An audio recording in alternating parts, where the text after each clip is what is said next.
Grabe, pagod na si Mami. And baby Nitro is sleeping like a bebe. Magandang umaga, Duwanta fam. Welcome po dito sa Duwanta Bahay. Also known as the Duwantro Condo. Dwayne, Shanta, and Nitro. Si Mami Shanta gising na. Nakakilay na. Nakakilay na siya. Ayan. Missing si baby pero hindi siya umiyak. So I'm gonna pick up baby Nitro. Mommy's gonna feed him and then I'm going to burp him. Let's see if I can do this properly. I hope I'm doing this right. First time dad kasi ako eh. Curve. Make a C and then you do. It's gentler for the baby. Diba, baby Nitro? Diba? You're so matakaw, aren't you? Talk to him in Australian. Sige na. Accent mo. Nitro. How you going, mate? How you going, baby? Huh? Are you full? Ano, busog ka na ba, bebe? Kumain ka na ba? Ha? Hindi mo bata may payong. Ay, busog na. Nakikinaw na yung gatas. May payong na. Unsa man, gamay nga bata. Unsa yung mga ngalan? Nitro, di ba? Wow, kanindot sa inyong ngalan. Oy, gwapo kayo yung mata ba? Gwapo. Kay, mana sa akin, char. Ni shi bu shi chonggoran, wo shi inggoran. Gohan o tabitai desu ka? Boku wa Otosan desu. Otosan? That's it. In there. Oh. Is it better? Yeah? Are you better now? Huh? Such an adorable little baby, no?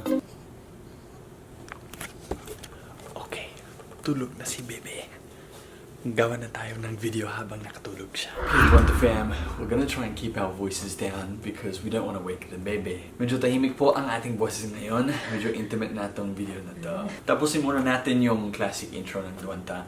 Mabuhay Pilipinas! What's up sa inyo dyan? Kasama niyo ngayon si Pabibo. Ayun! Anong tawag kay Nitro? Kung ako Pabibo, ikaw Pabebe. Anong tawag kay Pabebing Pabibo? Okay guys, so una sa lahat, we want to give a quick shout out to Eileen. Alright, our friend Eileen, she has sent Shanta these goodies para magkaroon ng gatas si Shanta. We have lactation cookies, choco mix, malunggay choco. Ang galit, diba? Ito parang red velvet ata yung flavor niya. Yes. Ako, pwede ako kumain ng ganun. Sige, para ikaw naman pwede. Para may gatas na. Kasi wala atang gatas yung utong ko. Anong tawag sa utong pag Bisaya? Ngot-ngot, diba? Ayun. Ayan. Sarap ba? Ako din. Tatigin nga. Sige nga, parang may gatas din ako. Sana nga may gatas ka para ikaw naman papadentic kay baby. Eileen also gave us these. This is malunggay leaves, so isprinkle na lang ni Shanta sa ibabaw ng rice niya. Another one of our ultimate solid Duwanta fam who goes by the name of Marilyn Morse. She sent us this. This is a zip travel carrier. Okay. So thank you so much, Marilyn. Duwanta fam, sa vlog na to, pag-usapan po natin kung anong language ang ituturo namin kay baby Nitro. At saka yung ginagamit naming languages ngayon para pag kinakausap namin siya.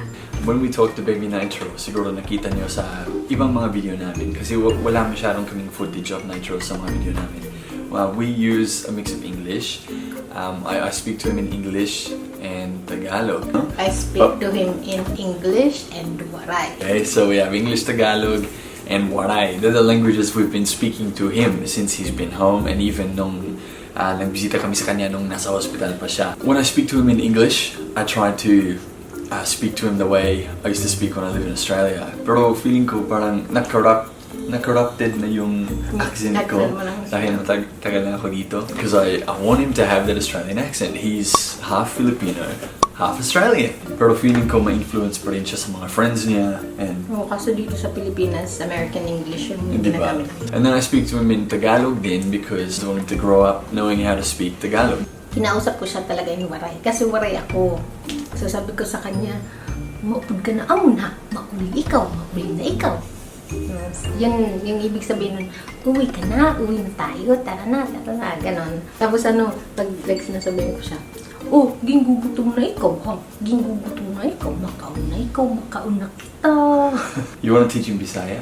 Of course. Yeah? Alam nyo, nung Siliman. nag-aral ako sa Siliman, nag-aral kasi ako ng bachelor's ko or college sa Siliman University sa Dumaguete. Maganda doon, punta kayo.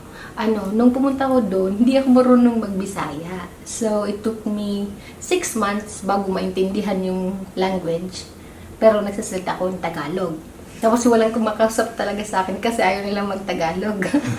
Tapos after a year pa ako nakapagsalita talaga ng Bisaya. Ay, ganun ba? So 6 months na like maintindihan ko lang, another 6 months before I could talk in Bisaya.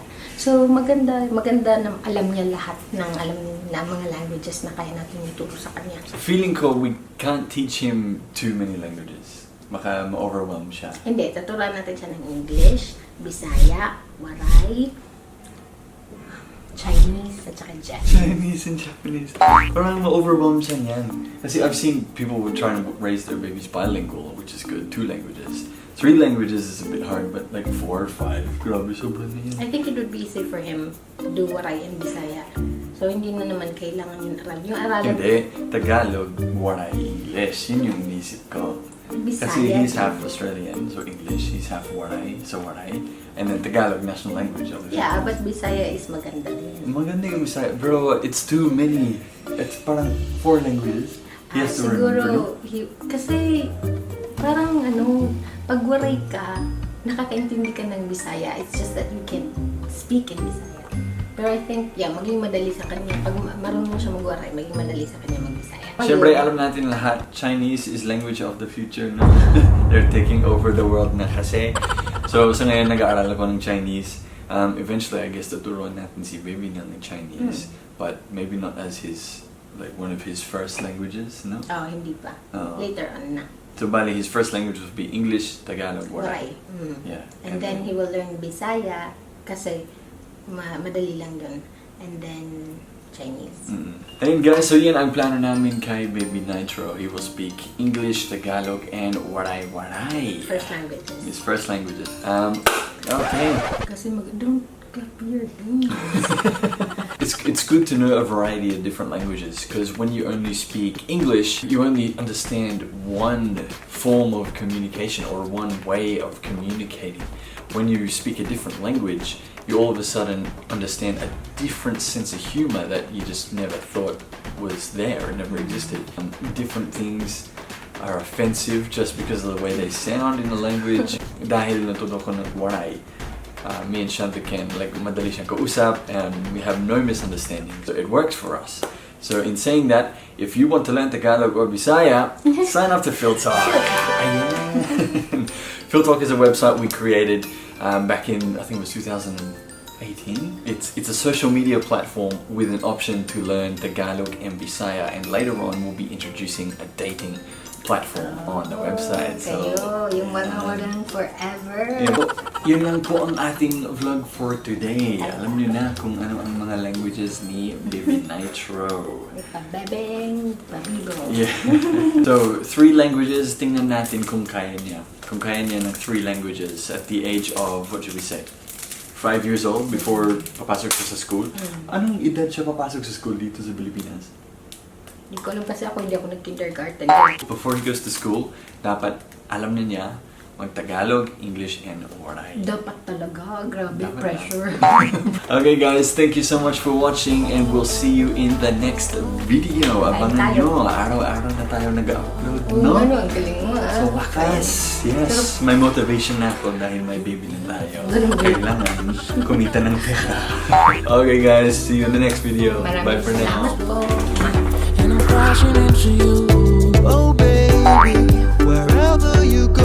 Hi, I'm Greg, and I use PhilTalk. Hi! Ako po si Bailey at may PhilTalk ako. Ako di ay si Dwayne, ug na ako'y PhilTalk. Magandang PhilTalk kasi para siyang social media para sa Pilipinas. At para rin sa mga dayuhan na gustong matutong mag-Tagalog or mag-Bisaya. It connects Filipinos to people from other countries na interesado sa ating kultura. PhilTalk is great because now my husband can learn to speak my native language. Yeah, so if you talk about me, I'll understand. Mag-ingat ka, ha?